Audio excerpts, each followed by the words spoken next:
최애의 아이, 맴초에 대해서 알아보겠습니다. 스포일러가 있으니 시청에 주의하세요. 실제 나이, 맴초는 나이를 속였습니다. 틱토커 출신 유튜버로 등장하는 맴초는 고등학생들의 이야기를 다룬 연애 프로그램에 고등학교 3학년으로 나오지만 사실은 나이를 속인 성인이었죠. 미아이몽은 맴초가 나이를 속였다는 사실을 눈치채고 있었지만 실제 나이를 듣고 깜짝 놀랐는데요. 어느 정도 속였을 거라 예상은 했지만 20대 초반 대학생 정도일 거라 생각했지 25살에 20대 중반일 거라고는 예상하지 못했기 때문이었습니다. 맴초는 고등학교 3학년 때 학교를 나왔으니 고3인 건 맞다며 지리는 합리화를 보여줍니다. 25살이면 많은 나이도 아니네 라고 생각할 수도 있지만 극중 고등학교 1학년인 아쿠아의 나이가 16살이니 맴초와는 9살의 나이 차가 나는데요. 비교해보니 엄청나게 속이긴 했네요. 꽤 큰 사건이라고 볼 수 있습니다. 하지만 작중 이 사실이 밝혀져 어떠한 사건이 만들어지기에는 기존의 스토리 진행에 무리가 있지 않을까 합니다. 아무래도 조용히 묻힐 가능성이 크다고 생각되네요. 나 32살이에요. 오케이? 나이 복선.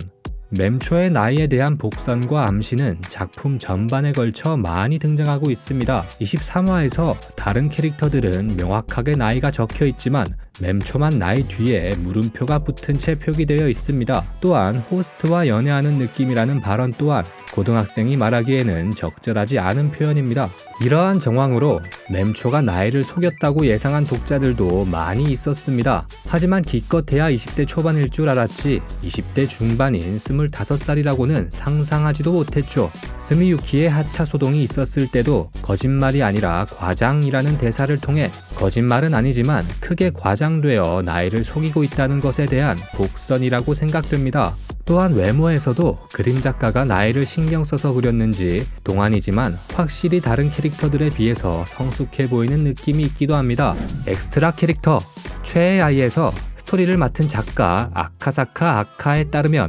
맴초는 원래 엑스트라 역할로 구상된 캐릭터라고 합니다. 하지만 막상 캐릭터가 완성되어 가면서 자신의 생각보다 너무 좋은 캐릭터로 나왔기 때문에 비코마치 멤버로 넣었다고 하는데요. 그렇다면 초기의 비코마치는 카나와 루비 둘만 활동하는 것으로 구상되었던 게 아닐까 합니다. 맴초는 이제 극중에서 빠질 수 없는 캐릭터가 되었는데요. 집안의 가장 노릇을 해와서 그런지 눈치가 빠르고 남을 잘 챙기는 성향이 비코마치 활동에서도 여실히 드러나며 누가 봐도 극호감인 캐릭터가 아닐까 합니다. 일본에서 독자들은 맴초가 등장하는 것만 봐도 안심이 된다는 말도 있다고 하네요. 브리코 연애 프로그램 첫방에서 맴초가 끼부리는 모습을 보며 루리가 브리코 스타일이라고 하는데요. 브리코란 얌전한 채, 착한 채, 귀여운 채 하는 젊은 여성을 뜻하는 말이라고 합니다. 한국에서 여우 같다라는 말과 비슷한 것 같습니다.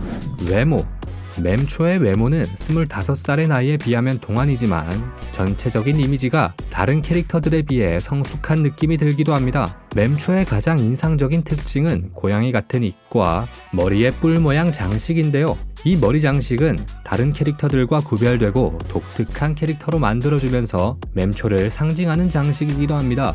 하지만 맴초의 고등학생 시절 얼굴은 별로 개성이 없는 얼굴이었는데요. 그래서 그런지 작화 담당인 요코아리 맹고는 자신의 트위터에 화장을 하지 않으면 인상이 강하지 않다고 언급하기도 했습니다. 맴초는 지금의 외모를 위해 개성을 강조한 화장을 하는 캐릭터 라는 표현이라고도 생각되는데요. 특별한 머리 장식과 헤어스타일과도 맞아떨어지는 설정이 아닐까 합니다. 성격 방송 외의 시간에 대화하는 모습을 보면 맴초는 시청자들의 성향과 방송의 흐름을 잘 파악하며 눈치가 빠르고 인간의 심리에 대해서 이해하는 능력이 매우 뛰어납니다. 특히 참가자들에게 고기를 사주기도 하고 도움이 필요한 아카네를 걱정해주는 모습으로 배려심이 뛰어난 모습을 보여주는데요. 겉으로는 루비의 말처럼 교묘하고 내숭 떠는 폭스처럼 보이지만 어린 시절부터 일을 하며 동생과 어머니를 돌봐온 탓에 주변을 잘 돌보는 어른스러운 성격을 가지고 있습니다. 시간 잘 때우셨다면 구독과 좋아요 부탁드립니다. 끝까지 시청해주셔서 감사합니다.